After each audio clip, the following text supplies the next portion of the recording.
किसी भी माशरे में सेहत का शोबा सिर्फ इलाज तक महदूद नहीं होता, बल्कि ये रियासती नज़म, अखलाकी अक़दार और इंसानी वक़ार का पैमाना भी होता है। लेकिन जब इलाज शिफा की बजाय कारोबार बन जाए और इंसानी जिस्म मुनाफे का ज़रिया, तो ये सिर्फ एक तिबी मसला नहीं रहता, बल्कि एक गहरा समाजी और अखलाकी बहरान बन जाता है। और ऐसा ही अखलाकी बहरान का इंकशाफ इस्लामाबाद के सेक्टर G16 में गुर्दों की गैर कानूनी पैवंदकारी के हवाले से सामने आया है, जो ये जाहिर करता है कि हमारे माशरे में कानून, अखलाकियात और इंसानी हमदर्दी के दरमियान फासले ख़तरनाक हद तक बढ़ चुके हैं। अब इस्लामाबाद के सेक्टर G16 में एक घर से गुर्दों की गैर कानूनी पैवंदकारी के इंकशाफ ने न सिर्फ कानून नाफिज करने वाले इदारों बल्कि पूरे तिब्बी निज़ाम पर भी संजीदा सवालात खड़े कर दिए हैं।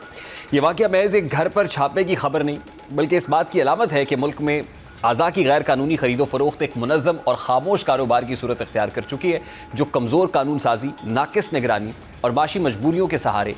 पनप रहा है। एक ऐसे शहर में जहाँ हुकूमती इदारे, आला अदालतें और बड़े अस्पताल मौजूद हैं, वहाँ किसी रिहायशी इलाके के तहखाने में सर्जरियों का होना जाहिर करता है कि ये नेटवर्क सिर्फ निचली सतह तक महदूद नहीं, बल्कि इसमें तरबियत याफ्ता डॉक्टर्स, तिब्बी अमला भी शामिल है, जो मरीज़ों और डोनर्स के दरमियान राब्ते करवाते हैं। सबसे तशवीशनाक पहलू ये है कि मुतासरा मरीज़ खुद एतराफ़ कर रहे हैं कि उनके गुर्दे निकाल कर नए गुर्दे लगाए गए, जिसका मतलब ये है कि ये कार्रवाइयाँ महज इब्तदाई बल्कि मुकम्मल सर्जिकल सेटअप के साथ हो रही थी। अब ये सूरत हाल ना सिर्फ इंसानी जानों के साथ संगीन खिलवाड़ है, बल्कि मेडिकल एथिक्स की भी खुल्लम खुला खिलाफ वर्जी है। मुल्क में पहले ही सेहत का निज़ाम वसाइल की कमी और बद इंतज़ामी का शिकार है। ऐसे में गैर कानूनी ट्रांसप्लांट जैसे जराइम इस एतमाद को मज़ीद कमज़ोर कर देते हैं, जो अवाम, अस्पतालों और डॉक्टर्स पर करते हैं। ये सवाल भी अहम है कि अगर ये सब कुछ एक घर में हो रहा था, तो मकामी इंतज़ामिया, पुलिस और दीगर मुतल्लिका इदारों को